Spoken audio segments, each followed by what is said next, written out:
students, welcome to Learn with Dheeraj, and today we will be studying notice writing and I will try to explain the topic in English and Hindi. मतलब मैं English और हिंदी दोनों में ये topic आपको explain करने की पूरी कोशिश करूँगा. तो आइए देखते हैं. Let's see. Okay, so notice writing is basically a formal communication or announcement which is done to everyone, or it could be sometimes related to specific people. Means notice writing एक फॉर्मल कम्युनिकेशन मेथड है. या तो हम notice एक common हर एक के लिए issue करते हैं, या कई बार नोटिस पे कुछ स्पेसिफिक लोगों के लिए ही वैलिड होता है. They are always factual and written to the point. मतलब कि हम नोटिस हमेशा फैक्ट्स लिखते हैं और हमेशा इसमें हम बिल्कुल टू द पॉइंट लिखते हैं. We can not add whatever we want and can not increase the length unnecessarily.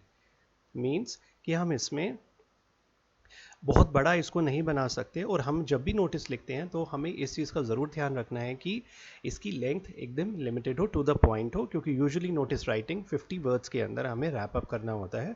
और ये हमेशा एक बिगर चैलेंज रहता है स्टूडेंट्स के लिए, बिकॉज क्योंकि थॉट्स और आइडियाज़ और इन्फॉर्मेशन बच्चों के दिमाग में इतनी सारी होती हैं और 50 वर्ड्स बहुत कम होते हैं.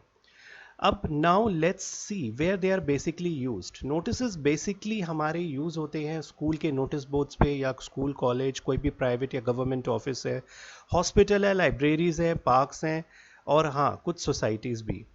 और ये बेसिकली नोटिस जो डिस्प्ले बोर्ड्स होते हैं वहाँ पे रखा जाता है. और नोटिसेस अगर आपने देखा होगा ये मैगजीन्स और न्यूज़पेपर्स में भी पब्लिश होते हैं, तो दे आर वेरी इंपॉर्टेंट और इनको लर्न करना हमारे लिए बहुत ही इंपॉर्टेंट है. Now there are many categories for which notices are written. Notices की बहुत सारी categories होती हैं. So let's see. Lost and found column, मतलब अगर कोई चीज़ आपकी खो जाए या आपको कोई चीज़ मिल जाए तो उसके लिए भी हम नोटिस लिखते हैं. Cultural and academic events. Cultural and academic events means आपके स्कूल कॉलेज ऑफिस में कुछ भी कुछ एक्टिविटी हो रही है और आप उसके बारे में आप लोगों को इन्फॉर्म करना चाहते हैं, आप चाहते हैं लोग उसमें पार्टिसिपेट करें, तो for that also we write notices. Trip, picnic, excursions, educational tours. कोई भी ट्रिप, पिकनिक, कोई कुछ भी एजुकेशनल टूर, स्कूल कॉलेज कुछ भी कोई प्लान करता है तो उसके लिए प्रायर इन्फॉर्मेशन दी जाती है जो कि उस ऑफिशियल डेट से कुछ दिन पहले होती है, and for that also notices are written. A blood donation camp या any charitable event means notices हम किसी ब्लड डोनेशन कैंप के लिए, या कोई इवेंट है, चैरिटेबल इवेंट है, या कोई इनाग्रेशन है किसी कंपनी का, ऑफिस का, तो उसके लिए भी हम नोटिस लिख सकते हैं. टेंडर्स बेसिकली गवर्नमेंट मांगती है. जब कोई बड़ा प्रोजेक्ट अगर गवर्नमेंट लॉन्च करना चाहती है तो न्यूज़पेपर में वो नोटिस निकालती है जिसके अंदर टेंडर्स के लिए इन्विटेशन मांगे जाते हैं. when any important information to be shared with the students or public, और स्कूल भी और ऑफिसेज भी टाइम पर नोटिसेस इशू करता है जब भी उन्हें कोई इंपॉर्टेंट इंफॉर्मेशन शेयर करनी होती है. So from this we know that notices are very important. So this is how a display board looks like. ये पिक्चर एक डिस्प्ले बोर्ड की है जो आपने कहीं ना किसी जगह पे देखा ही होगा, and you can see so many notices are pinned up on that display board. So now let's see some examples of notices. ये notices pictures ये रियल लाइफ में इंटरनेट से डाउनलोड की गई हैं और आप देख सकते हैं कि बेसिकली किस तरीके से नोटिस लिखे गए थे. पहला वाला किसी वोटर्स के नाम पे नोटिस रजिस्टर किया हुआ है. सेकंड वाला किसी का डॉग खो गया है और उसने उसके लिए नोटिस लिखा है. इस वाले नोटिस में आप देखेंगे किसी ग्रॉसरी स्टोर ने कुछ नोटिस यहाँ पे क्रिएट किया है. और सेकंड वाली पिक में आप देखेंगे कि नोटिस टू बोट ओनर्स, मतलब एक नोटिस बोट के मालिकों के लिए लिखा गया है. तो बहुत सारी कैटेगरीज हैं and they are used at many places. Okay, ये वाली पिक मेरी फेवरेट है. इसमें आप देख सकते हैं कि जो पहली पिक्चर है नोटिस की, लॉस्ट डॉग, ये एक किसी पर्सनल ओनर ने नोटिस इशू किया है. उसने अपने डॉग की फ़ोटो भी लगाई है और ये उसने किसी पोल पर यहाँ पेस्ट कर दिया है विद उसकी लिटिल डिटेल्स. और तो दूसरी पिक्चर आप देख रहे हैं किसी वॉल पे यहाँ पे किसी ने नोटिस लगाया हुआ है कि trace passers will be prosecuted type, जिसमें वार्निंग दी गई है कि आप यहाँ पे एंट्री नहीं कर सकते बिना परमिशन के. So this is again another example of notice. But आप लोग सोच रहे होंगे कि इस तरह के नोटिस तो कभी हमें टीचर ने स्कूल में नहीं कराए. ओके, स्कूल में आने वाले नोटिस की कैटेगरी थोड़ी सी अलग होती है बिकॉज ये वाले थोड़े से कुछ ज़्यादा ही प्रोफेशनल तरीके के हैं. तो एंड उसके लिए we first thing is that we should know the format उसके लिए बहुत इंपॉर्टेंट है. So let's see. Okay, it's very important for us to know the format of the notice because if the format is wrong, you are going to lose marks. So format हमारे लिए बहुत important है. अगर format correct नहीं हुआ तो marks भी गए और format के भी at least 1 marks होते ही हैं. तो सबसे important है, सबसे ऊपर format में हमारे स्कूल का नेम आता है और उसके बाद हम कॉमा डाल के अगर कोई उसकी ब्रांच भी है जो कि क्वेश्चन में गिवन है तो we can write that as well. And just keep one thing in mind that ये जो हेडिंग्स है ऊपर सबसे ऊपर स्कूल नेम, उसके बाद नोटिस और उसके बाद टाइटल, ये तीनों हेडिंग्स अगर आप कैपिटल लेटर्स में डालते हैं तो it is very important because it looks more professional. और क्योंकि ये मेन अट्रैक्शन है उस नोटिस का जो आपको अट्रैक्ट करेगी उसको पढ़ते हुए, तो इन तीनों को हमेशा आप कोशिश कीजिए कि आप कैपिटल लेटर्स में ही लिखें. तो सबसे ऊपर स्कूल नेम कॉमा ब्रांच उसकी अगर क्वेश्चन में गिवन है, नेक्स्ट लाइन में नोटिस. ओके आप एक बीच में एक लाइन का गैप छोड़ सकते हैं ताकि थोड़ा सा और क्लीन दिखे और उसकी एक लाइन छोड़ने के बाद फिर आप टाइटल लिख सकते हैं. अब टाइटल वाली लाइन पर ही आपको एक्सट्रीम लेफ्ट साइड में आपको डेट लिखना है और डेट का फॉर्मेट हमेशा मंथ, डे और ईयर या डेट, मंथ और ईयर. मतलब या तो आप अप्रैल 22 2014 या 22 अप्रैल 2014 की तरह हम लिख सकते हैं. ठीक है. और उसके बाद हमारा मेन कंटेंट आता है बॉडी, जिसमें हम बताएंगे कि नोटिस में हमें क्या इन्फॉर्मेशन देनी है. But we need to remember कि we need to write to the point. हमें उसमें फालतू कहानियाँ hi, hello, dear, bye bye ये सब नहीं लिखना है. Straight forward to the point information लिखनी है. और मैं आपको एडवाइस करूंगा कि जब भी नोटिस आप खत्म करें, to be on a safer side always use this line. For more information please contact the undersigned. The reason I am telling you this because कई बार क्या होता है कि हम कुछ ना कुछ हो सकता है कि नोटिस लिखते हुए भूल जाएं. तो एग्जामिनर जब ये लास्ट लाइन पढ़ेगा तो वो समझ जाएगा कि अगर आपने कोई चीज़ नहीं भी लिखी नोटिस में तो आपने एटलीस्ट ये इन्फॉर्मेशन तो डाल दी है कि बाकी इन्फॉर्मेशन के लिए अगर कोई रह गई हो तो आप मुझे कांटेक्ट कर सकते हैं. तो इस बेसिस पे एग्जामिनर आपके मार्क्स कट नहीं करेगा. और एंड में नेम और डेजिग्नेशन, और ध्यान दीजिएगा it's very important that usually name is given in the question. So जो नेम आपको लिखना है यहाँ पे क्वेश्चन में से ही लिखना है, अपने आप नहीं, अपना नाम नहीं लिखना है. और हमेशा क्वेश्चन में गेम यूजुअली नेम गिवन ही होता है और बच्चे यही गलती करते हैं एग्जाम्स में कि अपना नाम लिखाते हैं. और डेजिग्नेशन वो भी गिवन होगी क्वेश्चन में, या तो आप हेड बॉय होंगे या कोई सेक्रेटरी होंगे, तो जो भी क्वेश्चन में इंफॉर्मेशन है आपको वहाँ से ये नोट डाउन करनी है. और हमेशा ध्यान रखिएगा कि नोटिस जब आप बनाएंगे तो आप ये बॉक्स बनाएंगे 3 साइडेड बॉक्स, और जो लास्ट वाला बॉक्स है, लास्ट लाइन जिसमें नेम और डेजिग्नेशन के नीचे वाली लाइन, ये वाला लाइन आप एंड में बनाएंगे तो जब आपका पूरा नोटिस कंप्लीट हो जाएगा. लाइंस और ये बॉक्स से आपको ये बेनिफिट मिलेगा कि आप जो भी कुछ लिखेंगे वो आपका फॉर्मेट में होगा, मतलब मार्जिन्स फॉलो करेगा, देखने में अच्छा लगेगा. और प्रेजेंटेशन मैटर्स, क्योंकि प्रेजेंटेशन अच्छी होगी तो आपको मार्क्स भी अच्छे मिलेंगे. Now let's see what are the important points we must remember while writing the notice, because बहुत सारे की पॉइंट्स हैं और उनको याद रखना बहुत इंपॉर्टेंट है. कि वर्ड लिमिट आपको ध्यान रखिएगा 50 वर्ड्स ही होती है, 50 to 60 वर्ड्स, इससे ज़्यादा आप नहीं लिख सकते क्योंकि ज़्यादा लिखने पे भी हम मार्क्स कट सकते हैं.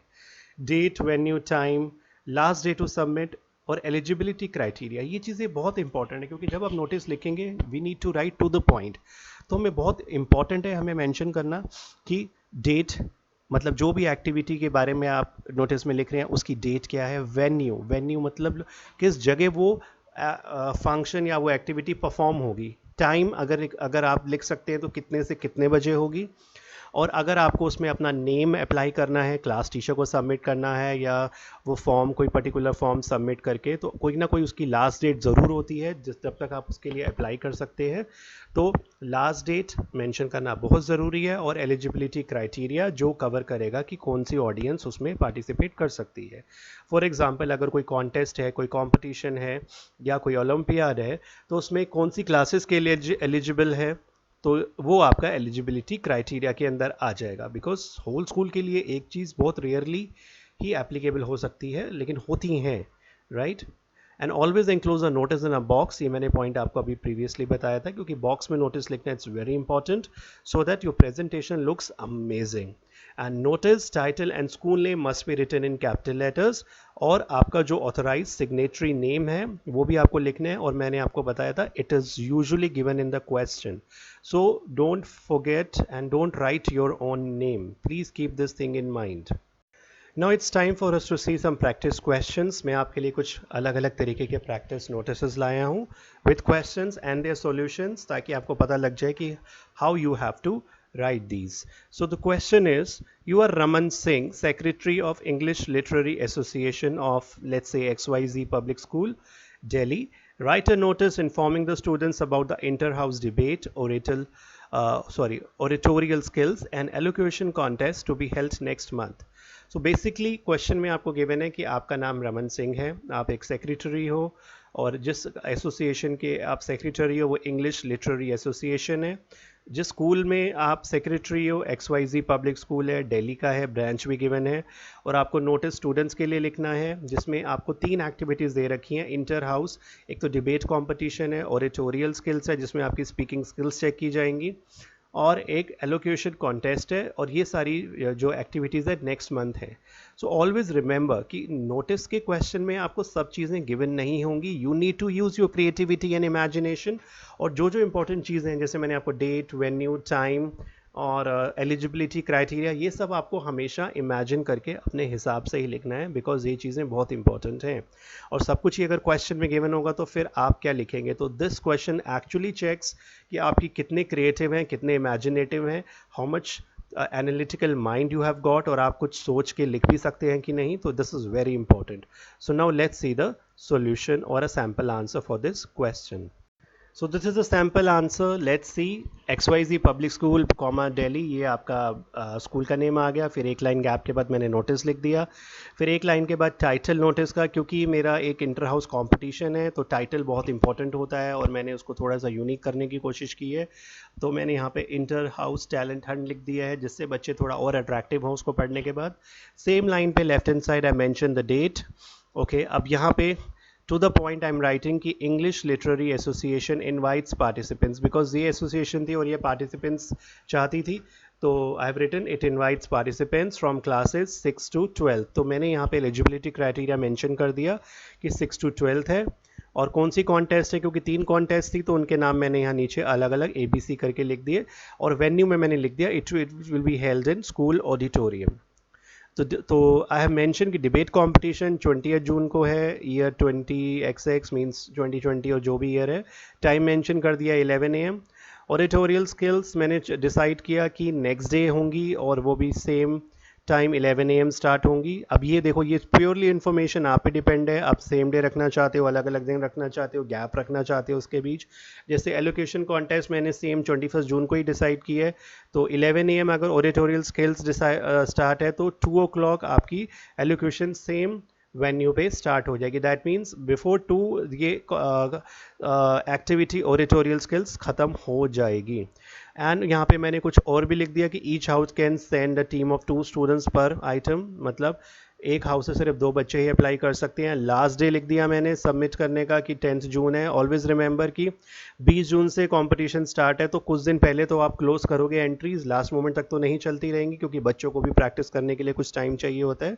तो 10 डेज़ पहले मैंने लास्ट डे सबमिशन की ख़त्म कर दी और उसके बाद अगर कुछ भी फिर भी कुछ रह जाता है तो मैंने बच्चों को यहाँ लिख दिया है कि for more information please contact the undersign is to be on a safer side. और जो नाम क्वेश्चन में गिवन था Raman Singh secretary, ELA means English literary association, ELA shortcut लिख दिया और यहाँ पे मैंने उसका बॉक्स क्लोज करके इसको क्लोज कर दिया.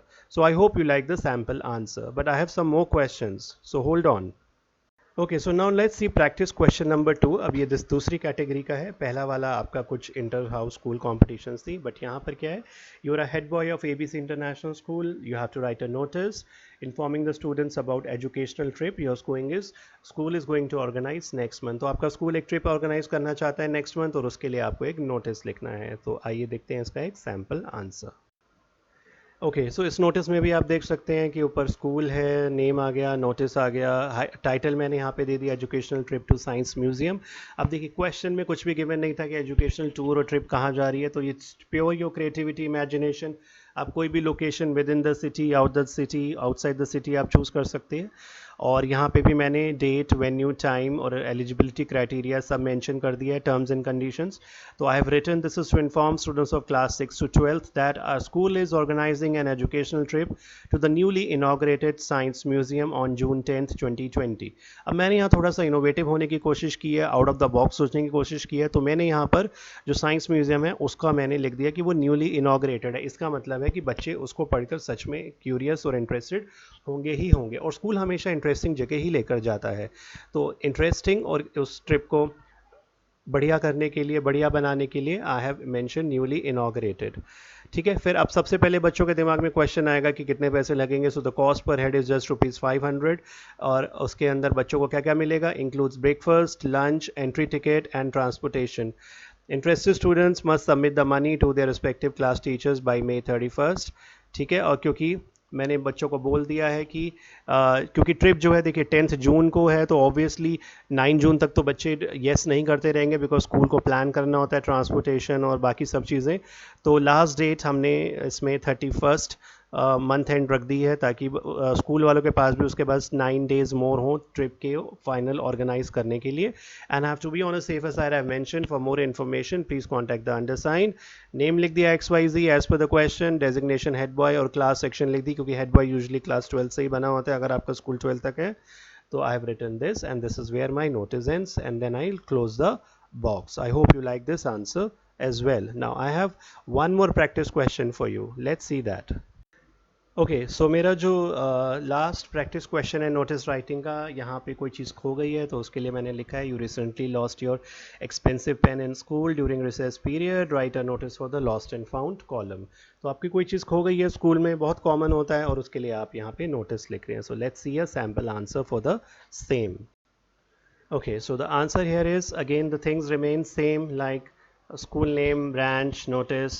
Okay, क्योंकि यहाँ चीज़ खो गई थी तो I have written a common heading lost and found. आप लॉस्ट भी लिख सकते हैं, या आप उसकी जगह कुछ और इंटरेस्टिंग टाइटल भी लिख सकते हैं, जैसे लॉस्ट एन एक्सपेंसिव पेन, और उसकी उसी सेम लाइन में हैव रिटन द डेट। अब to the point I have written here कि अब मैंने यहाँ थोड़ा सा क्रिएटिव होने की कोशिश की, क्योंकि आपकी चीज़ खोई है तो आप उसकी ज़्यादा से ज़्यादा डिटेल्स देने की कोशिश करेंगे।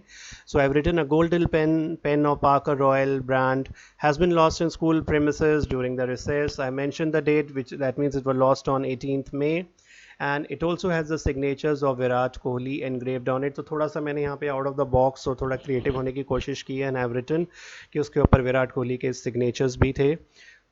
And whoever finds it please hand it over to the principal or the undersigned, कि जिसको भी मिले वो प्रिंसिपल को, या अंडरसाइन मीन्स जो भी जिसका भी नाम लिखा है उसको जो है यहाँ पर वो सबमिट कर दें। And a gift hamper will be given to the finder by the principal. तो यहाँ मैंने थोड़ा फिर आउट ऑफ द बॉक्स लिखने की कोशिश की है कि जो भी इसको देगा और उसको गिफ्ट हैम्पर प्रिंसिपल के द्वारा मिला जाएगा, और यहाँ पे नाम और क्लास सेक्शन मैंने मेंशन कर दिया ताकि वहाँ पर वो आपको कांटेक्ट कर सकते हैं। अब यहाँ पे for more information please contact the undersigned, थोड़ा सा ऑड लग रहा था तो क्योंकि आपने ऑलरेडी पेन की पूरी इन्फॉर्मेशन दे दी है, तो I have remove that line, क्योंकि वो डायरेक्टली आप स्कूल में लिख रहे हैं, तो ऑब्वियसली वो आपकी क्लास सेक्शन में आके वो बच्चा आपको स्टूडेंट ढूंढ ही लेगा अगर उसको कोई चीज़ मिलती है।